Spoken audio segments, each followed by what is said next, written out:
vinimos a hablar un poquito de estructura política. Yo le he puesto estructura política en el reino de Dios, la destrucción de las obras del diablo.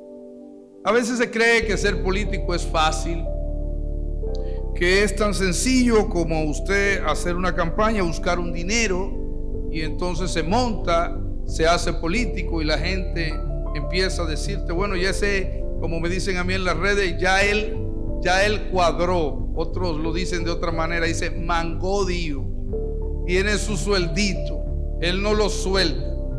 Yo empecé en la política en el año 2013, aunque me gustaba bastante desde antes. Era CEO de una compañía, me iba muy bien financieramente y tenía sed de justicia. Y un día decidí aceptar una candidatura a diputado. Abandoné el ramo empresarial y me dediqué a la política. De allá a acá han pasado muchísimas cosas, huelga de hambre incluida, y mucho trabajo, mucho sacrificio, mucho dolor y sobre todo mucho gasto. Yo me pregunto, ¿por qué no prosperan los proyectos políticos de la iglesia en muchas ocasiones? Otra pregunta que me hago, ¿puede la iglesia organizarse políticamente y llevar a alguien a triunfar? ¿Podría la iglesia? Me pregunto también, ¿debe la iglesia hacerlo? También me pregunto, ¿qué ha pasado con aquellos que han tenido el favor del pueblo y organizándose políticamente?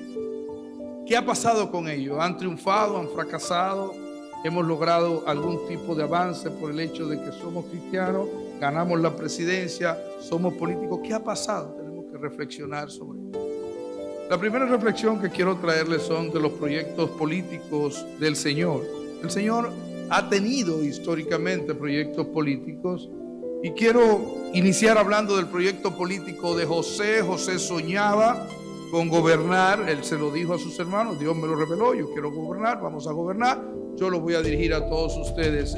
Él cometió el error de comunicar su sueño, comunica su sueño y de pronto se da cuenta que la política es algo más que un sueño.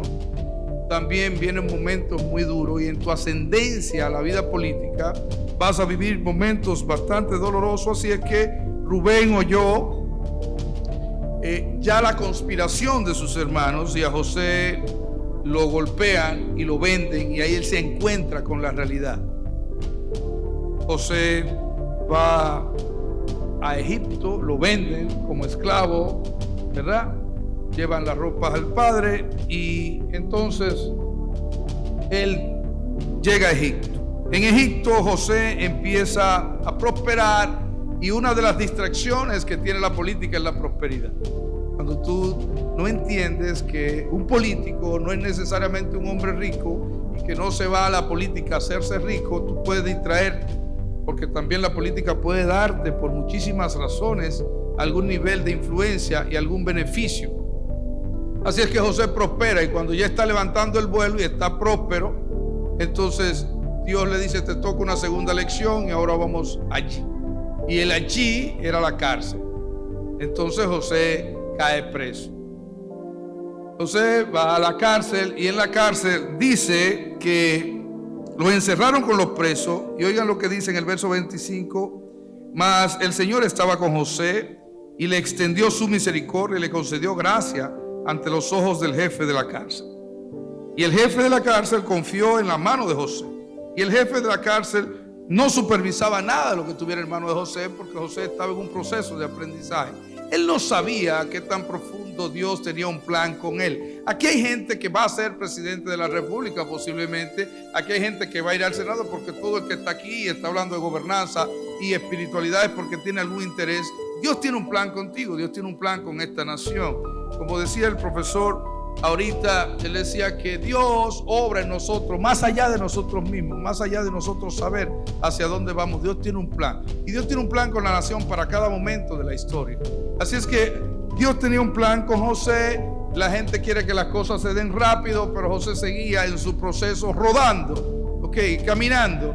Así que José no solo cae preso, sino que él sigue sirviendo, interpreta sueños. Él ya interpreta los sueños. 2 funcionarios dije, aquí te terminó todo, aquí me va a ir bien. Y dice entonces la palabra, y más el jefe de los coperos no se acordó de José. O sea, tú crees que todo está resuelto, tú crees que las cosas van bien, y tú le resuelves el problema a dos funcionarios, y dice que al que le resuelve el problema y le va bien, dice, no se acordó de José.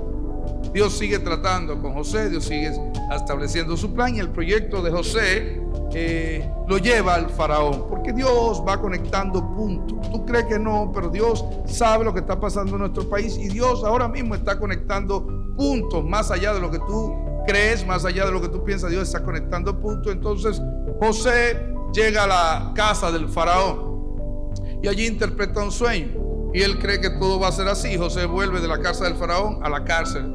El faraón hace una junta, hace un acuerdo y dice, mira, yo creo que el que tenemos que poner es a José. José viene rodando de ser un esclavo, rodando de ser golpeado, rodando de estar preso, y entonces hoy se declara gobernador de Egipto.